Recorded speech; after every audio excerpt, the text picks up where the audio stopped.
tudo bem com vocês? Meu nome é Keila Batista, sou professora de História e vamos aí continuar discutindo esses assuntos referentes à nossa disciplina.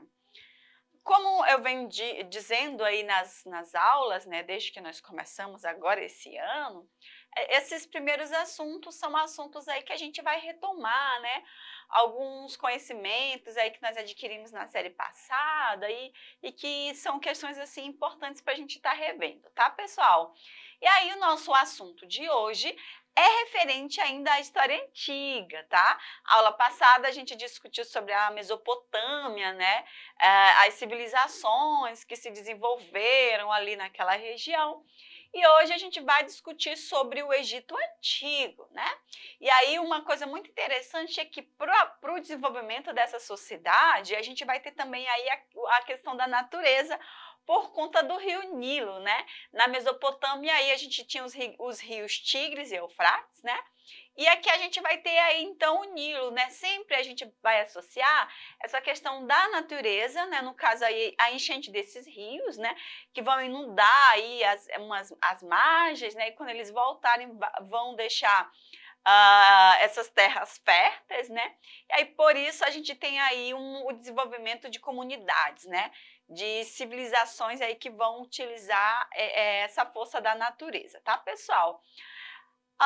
Acerca do Egito, né? O Egito Antigo foi uma civilização da Antiguidade Oriental do norte da África. Nas aulas passadas a gente já conversou sobre isso também, né? Porque o Egito Antigo, por ser uma das civilizações civilizações antigas mais conhecidas, né? A partir do Egito Antigo a gente tem questões aí que refletiram, né, no desenvolvimento da medicina, da matemática, de muita coisa para a posteridade.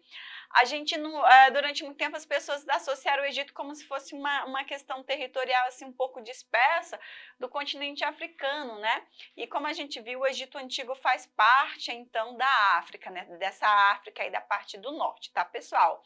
Concentrada ao curso inferior do rio Nilo, que é hoje hoje o país moderno Egito. Era parte de um complexo de civilizações, as civilizações do Vale do Nilo, dos quais as regiões ao sul do Egito, hoje são no Sudão, né? Eritreia, Etiópia e Somália são uma parte.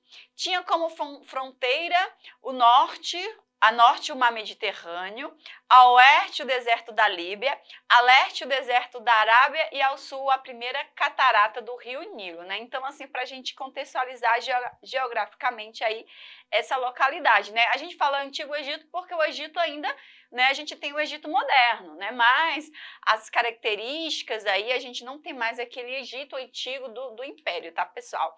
E aí a gente tem aí a crescente fértil, né? Como eu falei para vocês, a questão aí dessas terras que foram fundamentais para o desenvolvimento, né, dessas pessoas. Então a gente tem aí a crescente fértil, né, a Mesopotâmia, como eu falei, os rios, e ali então a gente tem o Egito, tá, pessoal? Aí novamente também, né, para a gente ver essa localização e uma questão referente ao Egito Antigo, né, que nós tínhamos aí a divisão entre Baixo Egito Antigo e Alto Egito Antigo, né? E em alguns momentos, né, esses territórios eles acabaram sendo unificados por faraós, né?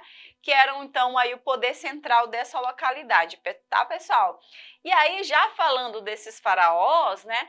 Quando se tinha a unificação do Baixo e do Alto Egito, isso era representado então aí na coroa, né, que esse faraó ele utilizava. Vamos lá para a informação. A coroa era um dos principais símbolos do faraó. Antes da unificação, o soberano do Alto Egito utilizava a coroa branca. A coroa vermelha era usada no Baixo Egito. Quando o Egito passou a ser governado por um único soberano, o faraó, a coroa, então, ela tornou-se dupla, né? Vermelha e branca, simbolizando, então, a união dos dois reinos, tá, pessoal? E aí, ao comandar essas tropas para as guerras, né? O faraó, então, ele usava a coroa azul, né? Representando esse momento de guerra, tá? Então, essas coroas né, a representação da unificação desses dois reinos, tá? E aí a gente vai ter, né, a unificação do Egito por volta de 3.200 anos antes de Cristo, né? O rei Menes do Alto Egito, no Vale do Nilo, conquistou então aí o Baixo Egito, unificando então os reinos, né? Menes, ele torna-se então o primeiro faraó, nome que se dá a esse rei dos egípcios, né? E funda então a primeira dinastia, tá, pessoal? Que aí vai ser sucessão de reis, né, pertencentes aí a uma mesma família. Por conta do nosso tempo, a gente não vai poder discorrer melhor sobre essas dinastias, mas se vocês quiserem se aprofundar no assunto, conhecer mais sobre a história do Egito Antigo, vocês podem pesquisar, tá? E aí, pessoal, para se discutir essa história política do Egito, né, os historiadores eles dividiram em períodos, né? Os principais períodos o Antigo Império, né, o Novo Império, né, e depois a gente vai ter, então, o Antigo Império, o Médio Império e o Novo Império, tá? E aí a gente vai ter esses momentos onde a gente vai ter a centralização, né, do poder, momentos aí que serão de prosperidades, momentos aí de crises, né, invasões, inimigos expulsos, né? Então a gente vai ter nesse Antigo Império, né? A capital do país era Nefis, né? Houve forte centralização política com os faraós e a montagem de uma eficiente estrutura administrativa, né? Foram construídas grandes pirâmides, né? Que é também o que a gente vai se remete muito aí ao Egito Antigo, essas construções, né? Também a gente vai poder discutir muito sobre elas. A mumificação também que vem relacionada ao caráter aí religioso, né? Por volta de 2150 a 2040 antes de Cristo, né, os faraós perderam poder para os governantes das províncias, né? E o final desse período foi marcado por descentralização do poder, né? E aí então a gente vem aí, pessoal, com o Médio Império, onde representantes da nobreza de Tebas conseguiram reprimir as revoltas locais dos governantes das províncias. Os faraós recuperaram e centralizaram o poder. E aí esse período caracterizou-se por estabilidade política e prosperidade econômica, né? A região norte do país foi invadida pelos Iquisus, né, povo de origem asiática, que estabeleceram capital em Avaris, né, e aí então eles detinham tecnologia militar superior à dos egípcios, né, utilizando aí, como a gente vê, cavalos, carros, né, armas de bronze, e permaneceram quase 2 séculos aí, então no Egito, né, tendo posse desse território. E aí, no Novo Império, né, a nobreza de Tebas conseguiu novamente restaurar essa unidade política, né, expulsando os Iquisus, né? Essa época é a época, então, do apogeu econômico, refinamento artístico, né, grande expansão militar do Egito, e o final desse período foi marcado por uma série de problemas, revoltas, perdas territoriais, má colheitas e fome, né? Então a gente atela muito a história do Egito como um grande império por conta do poder do faraó, né? Mas de acordo com essas divisões, a gente tem períodos aí de invasões, tá, pessoal? Período de escassez, períodos complicados. Com relação à sociedade do Egito, a gente tem aquela sociedade estratificada, né? Uma sociedade que não tem mobilidade social. Lá no topo a gente tem o faraó, né, e a sua família. Esse faraó, ele é considerado aí um deus, né, uma divindade, uma extensão de Deus, então, na Terra. Por isso que ele detém autonomia soberana, né, política, administrativa. Claro que ele tinha as pessoas que o auxiliavam, né, mas o faraó era o Deus aí na Terra, né? A gente tem os sacerdotes, que eram as pessoas responsáveis aí pelo templo, né?